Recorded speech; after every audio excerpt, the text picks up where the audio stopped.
What's up? My name is Ivelisse. I'm the Lucha Underground Trios champion, and I'm the baddest bitch in the Lucha Underground temple. I didn't even want to be associated with these two losers, Angelico and Son of Havoc. And then the crew takes it upon themselves to break my ankle, thinking that would stop me.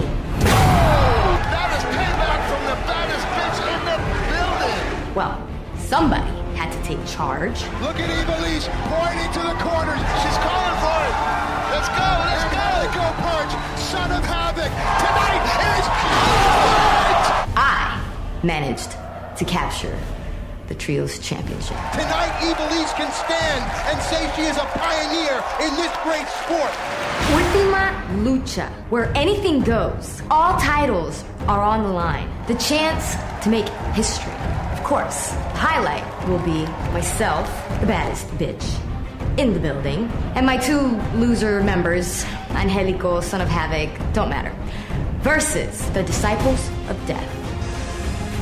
And trust me when I tell you that I will do everything in my power to make sure that my baby stays around my waist, broken ankle and all. So tune in.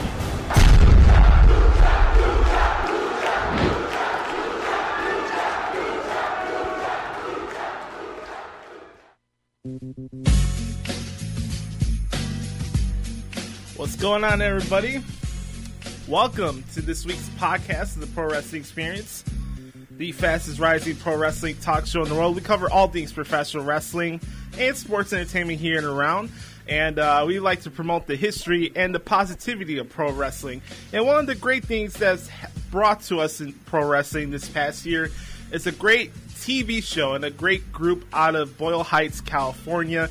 You guys heard me do countless amount of interviews from the stars of Lucha Underground, and one of our first interviews from Lucha Underground is actually a special guest for this week's show. He is the executive producer of Lucha Underground. His name is Chris DeJoseph. You can follow him at Twitter at Chris DeJoseph, and he joins us on the show. Chris, how's it going, buddy? Hey, thanks for having me back. I'm excited to talk about Lucha Underground and Ultima Lucha, which is our big two-part, 2-week season finale. I just wanted to clarify something really quick. So tonight is 1 hour, and part 2 will be 2 hours, right?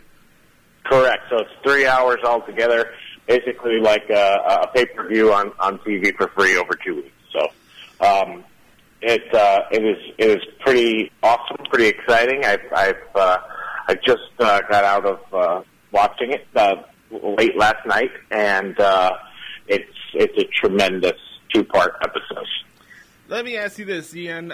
You have experience even before coming to Lucha Underground in the wrestling business, and I see sometimes where a lot of former employees have a bitter taste from their past experience, and they kind of question why they are in this, and they lose their passion for a sport they love as a kid. I don't think this is the case now for Lucha Underground. I think you agree that this project is brought up the positivity and the fun in wrestling, right?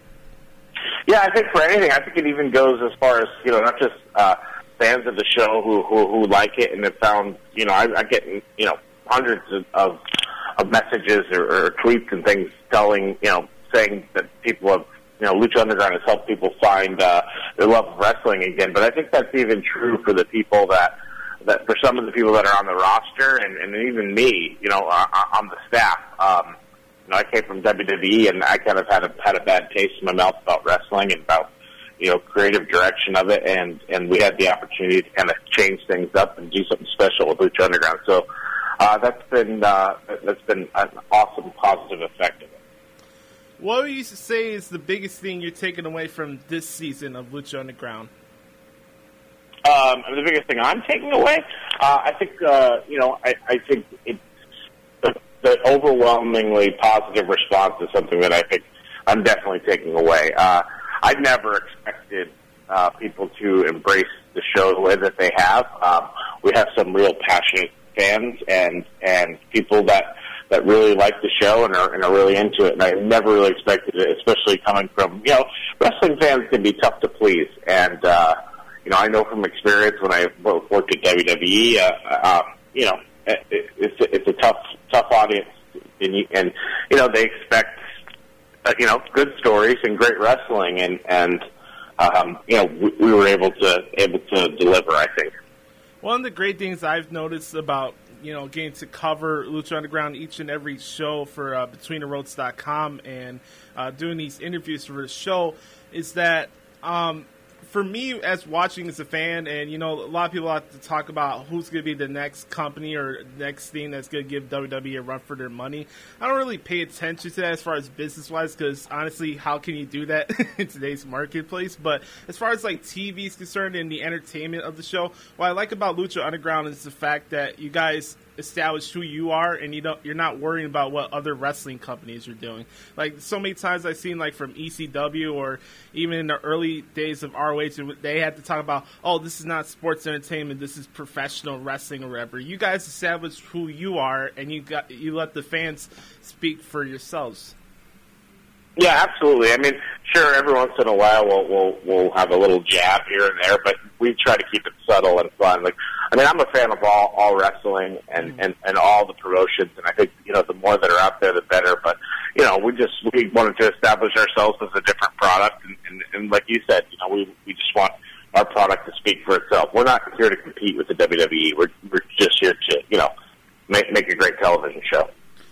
I'm sure we won't be able to get full predictions from you for the show tonight, but there is a couple of matches that are going to be on tonight. I played the clip from Eva Lise, who's another former guest of the show, taking on the Disciples of Death, along with Katrina and Mil Muertes. The Trio Championship, being on Angelico and Son of Havoc, obviously, as people watch the show, they know that all three of the guys and the girl can't get along with each other. And then you got this unique trio. Is that particularly one of the bigger matches you're looking forward to the most? I'm definitely. I mean, I'll be honest with you. I think I'm looking forward to every match on Ultima Lucha. They are all special in their own way, and they're all pretty amazing matches. I mean, people have been watching this show.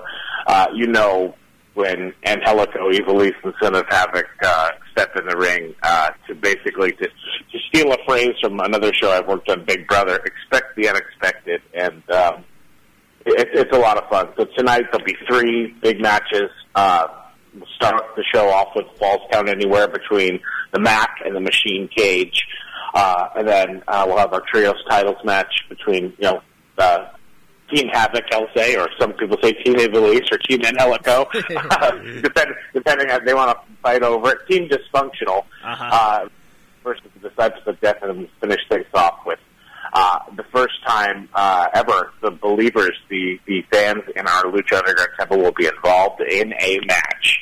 And it'll be Drago versus Hernandez in a Believers Backlash match where the fans are lumberjacks surrounding the ring with leather straps. Now, let me ask you this. So, I see Vampiro and Matt Striker, they do a great job in commentary.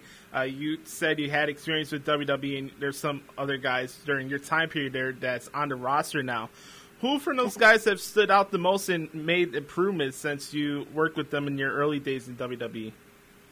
Well, gosh, I mean, I would say like a most improved for me probably goes to Vampiro because and I never worked with him before, so he'd never been on a commentary table ever in his entire career, his long career. I mean, a guy who's had a career for 30 years in this business.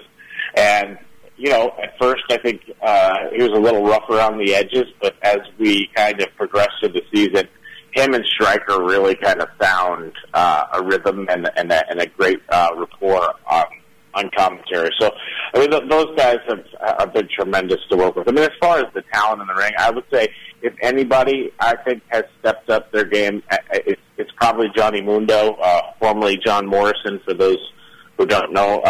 And to me right now, he's in the prime of his career, and I don't think he's ever been better. He's kind of been a real MVP for our roster, and man, that guy has just brought it every single time he steps in the ring. and it's been awesome to get to work with him again. I mean, me and him, we go back to doing all those old dirt sheets on WWE.com, and I always had a great time working with him. But I would say this time is probably the best. He's just in rare form, and it has taken it to another level. And dare I say that he is one of the best wrestlers in the world right now. Tonight's Ultima Lucha, the very first Ultima Lucha, it's on the El Rey Network. Part 1 is tonight. We've got 3 matches, and then Part 2 will be next Wednesday. It'll be a 2-hour event, and we're talking to Chris DeJoseph, who's the executive producer of Lucha Underground. Follow Lucha Underground on Twitter at Lucha El Rey. This is the Pro Wrestling Experience on ChicagolandSportsRadio.com every Wednesdays here in our lovely State Street studios. I move on to this now. So we have Prince Puma. He's had many of battles since the beginning of the season, going from Johnny Mundo to King Cuerno, Cage.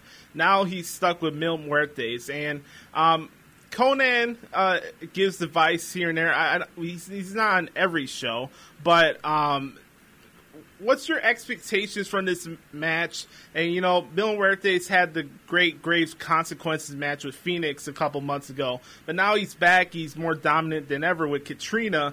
But that's the thing with this. This is probably one of the biggest matches I'm looking forward to the most, because you have a guy who obviously came back from disbanding from the Temple, and now he's back, and now he's going after the title. I think that this match is probably the most exciting thing. I think it's obviously it's the Lucha Underground Championship match. It's the biggest match on Ultima Lucha. These two guys have both kind of been on a pathway towards each other, but their roads have never crossed. They've never crossed paths until next Wednesday night on August 5th, and I'll say this. I mean, I guess, Puma has, he's defended the Lucha Underground Championship successfully against, Phoenix, Drago, Cuerno. You mentioned him, Johnny Mundo. He somehow found a way to win. And on the other hand, the man he's facing just will not, he will not die. He's an unstoppable monster in Mil Muertes. So something's got to give on August 5th, and it's definitely an amazing match. Now, it's going to be amazing. For me, it's crazy. It's seeing a guy like Dario Cueto, who's the El Jefe, the boss of Lucha Underground, and the guy gets better week by week. But can you tell us a little bit more about Dario Cueto and the actor, and how he's helped maybe some of the other guys on the rosters with their promos and whatever? And how has Dario Cueto's contributions been to Lucha Underground? Well, yeah, I mean, that's another guy I forgot to mention. We're talking about, not even most of the crew, but kind of an MVP of our show is Dario Cueto, who's an actor named Luis Fernandez-Gil, and he has been just awesome. I mean, as far as I think he's helped a lot of talent. He's a professional actor, so working with wrestlers who are also have some acting and performance chops. But I think he's elevated their game a lot. I've talked to so many people on our roster who when they have that scene with Dario in the office, they legitimately say, "Man, I really feel like I'm in the office with Dario Cueto." And I think he helps them get into the moment. And he's just a tremendous talent, and really brought life to this character we created. And I'm very glad that he's a part of this team on Lucha Underground. Now we have 4 wrestling shows on Wednesday nights with the TNA and NXT and ROH. Obviously, Destination America is doing musical chairs with switching the times for the other shows. But does that bother you, or are you? Even though all these shows are taped, but is there any how can we make this show different from the week prior, even though we're taping the shows in advance? No, it doesn't really bother me. I think we have faith in what we're doing and trust in what we're doing. we have things planned out, and there are storylines, and we're not there to react to those other shows. We're our own show, our own animal. For me, anything, I think it's awesome that Wednesday night has become kind of a new wrestling night in America, and really now around the world. And I think that's a cool thing. I think the shows help create buzz for each other, and I'm always been a proponent of the more stuff that's out there, the better. Yeah, I agree with you, and it goes back to a lot of things we talk here on the show about. It's like, how can you present wrestling in today's generation? A lot of people talk about how WWE may have a outdated presentation. I'll ask you a couple of WWE questions in a little bit, but for Sure. you as a former creative writer, how can you present wrestling in today's society? Well, I think we did it differently with Lucha Underground for sure. We shoot the show differently. We kind of, I was always kind of under the belief that wrestling fans want something different. They don't want if they can see something on Monday night, they don't want to see the same thing on another night. So, when we set out to make Lucha Underground, we made it completely different, and I think the concept behind it that Robert Rodriguez and Mark Burnett had kind of create this almost superhero world of luchadors was really a brilliant concept, and I'm glad that they gave me the opportunity to help create that world. Now let's get into this. So you had your time in WWE. We all seen the Big Dick Johnson roles. We don't need to get into that again. But besides that, how's your experience getting to work with a guy like Kevin Dunn? Kevin Dunn's kind of like a unique, or I don't know, maybe a taboo subject for some reason. But what, if any, contributions or power did he have when it came to like creative sides? Because all people know about Kevin Dunn is that he's the executive producer of WWE as far as the TV and promos and stuff. But how much effort or contributions or power does he have when it comes to like creative with WWE? Kevin, to his credit, he's just he's a hell of an executive producer. To produce that show live all around the world every week for as long as he's done it is really tremendous. But as far as creative goes, he has his input. He reads the scripts. He's not in the meetings booking the matches and coming up with the storylines, but when you send out a script of Raw or SmackDown, he's usually, one of the first people to respond, with his input on it, on whether he thinks, whether there are notes production-wise, like whether, an entrance or some kind of crazy thing that we may want to do, or whether he thinks there's, a hole in the story, or he thinks that, something's not good, or he's feeling something different. He definitely has that kind of input, and I think he's earned Vince's trust along the way. They've been together for such a long time, his input is definitely important and influential on the show. But as far as coming up with the creative, he does not have any role in that. He just will tweak it or give any suggestions or notes on things. All right, cool. Also, another thing, what would you say would be a misconception when it comes to creative team? Because, God forbid, you can't go a day without logging in Twitter and seeing somebody complain about creative. I'm sure for somebody in your position, it's a really hard job to do, trying to come up with something different every single week. But what is a misconception about the creative team? I think there's a misconception in the creative team that they have the final say in everything, that they're just kind of being lazy about things. I know that, at least from my time there, I don't know. I can't say what the team is like now and the dynamic that they have there. Mm-hmm. When I was there, a lot of us, we had ideas to do long-term storylines and have things really planned out and, have cohesive storylines where everything kind of mattered. But, you have to get everything through Vince, and he approves everything. And ultimately, then you have a whole bunch of, and you have to make it through production meetings and agent meetings, and by the end of the week, the show that you started with, or even the storylines you started with, it can be completely different and changed. Depending on there's so many people's input in it that it's almost hinders the the creative process. And if Vince doesn't like the way something's going or whatever, it'll either just get dropped or changed. So it's a tough thing, and I think sometimes the writers,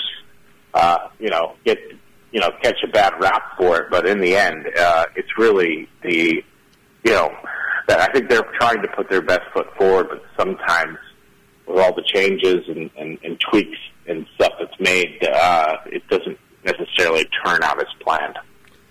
Talking to Chris DeJoseph, who's the executive producer of Lucha Underground. Ultima Lucha begins tonight. It's a 2-part series.